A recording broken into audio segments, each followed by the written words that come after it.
Wow! எங்களோட நிலத்து வாழைக்காய் எவ்வளோ அழகாக இருக்குது பாருங்க. செம்ம. அப்பா தூக்கவே முடியல, நல்லா வெயிட்டு. என்னடி இவ்வளோ வெயிட்டாக இருக்குது? நல்லா இருக்குல்ல, செம்ம அழகாக இருக்குது. தக்காளி பழம் பாரு, லட்டாட்டா. ஆனால் வெய்ய காலத்தில் இந்த தக்காளி பழத்தெலாம் பராமரிக்கிறது, பூச்செடி, தக்காளி செடி, காய் செடி எல்லா செடியும் பராமரிக்கிறது ரொம்ப கஷ்டம். ஒரு நாள் தண்ணி போலனால வாடி வதங்கி செத்து போயிடும். என்ன அழகழகான ஆப்பிள் மாதிரி தக்காளி, க்யூட்டாக நல்லா செம்மையாக இருக்குல்ல பார்க்கவே. தக்காளிலாம் கருணைக்கிழங்கு, எந்த செடிக்காக இருந்தாலும் தண்ணி வேணும். கருணைக்கிழங்கு செடியிலேருந்து பிடுங்கி அப்படியே எடுத்துகிட்டு வந்திருக்கு. இப்படி இதெல்லாம் தனி கிழங்கு.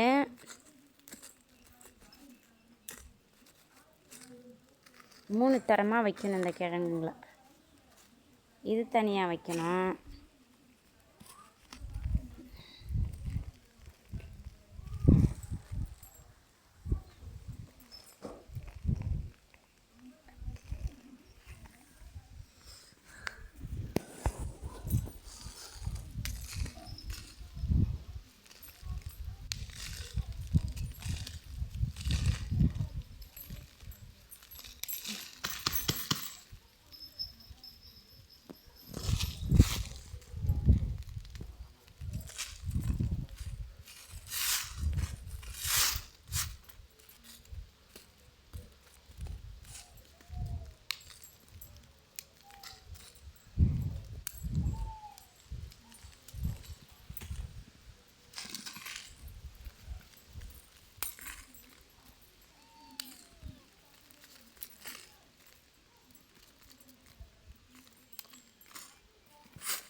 ஆரம்பிச்சாச்சாம்மா.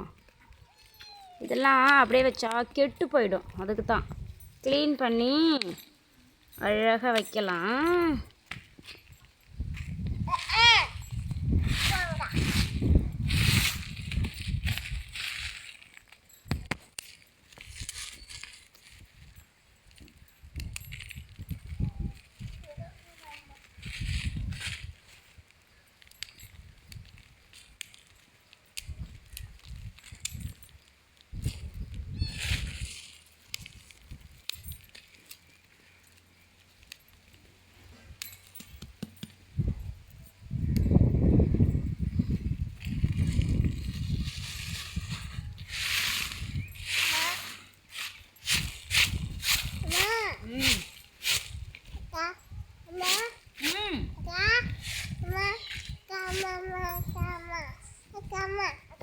சாமி இதெல்லாம் க்ளீன் பண்ணி வச்சுட்டு தங்க குட்டி கூட விளாட்லாம்.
கத்தாதம்மா.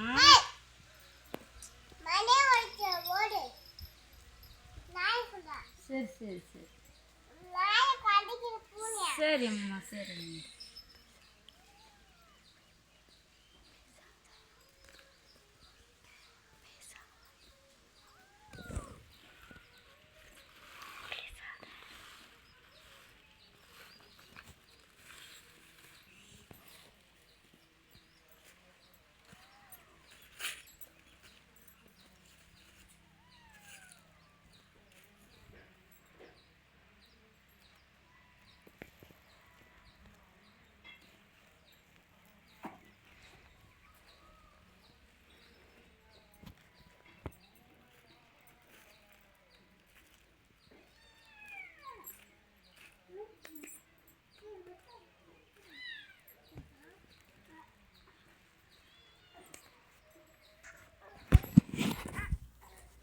இப்போ இந்த கரணக்கிழங்கு பேர் சட்டிக்கரணை சொல்லுவாங்க.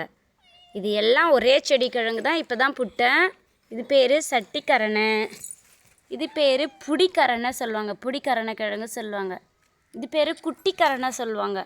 இப்போ இது எல்லாத்துலேயும் இருக்குது. ரொம்ப குட்டி குட்டியான கரணக்கிழங்கு இருக்கு இல்லையா, இதெல்லாம் பறித்து இந்த மாதிரி டேமேஜ் ஆனது இதையெல்லாம் முதல்ல சமைக்கணும்.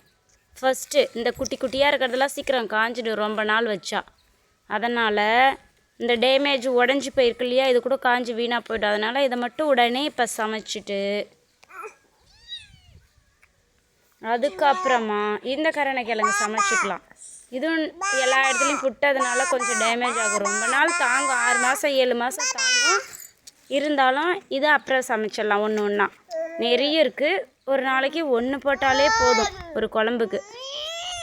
அடுத்தது இது கொஞ்சம் கொஞ்சமாக எடுத்து இது சமைச்சிக்கலாம், குட்டிக்கரணை. அதுக்கப்புறமா பொடிக்கரணை சமைக்கலாம். நல்லாயிருக்கும் செம்மையாக அந்த கரணக்கிழங்குலாம் சமைச்சி சாப்பிட்டோம்னா.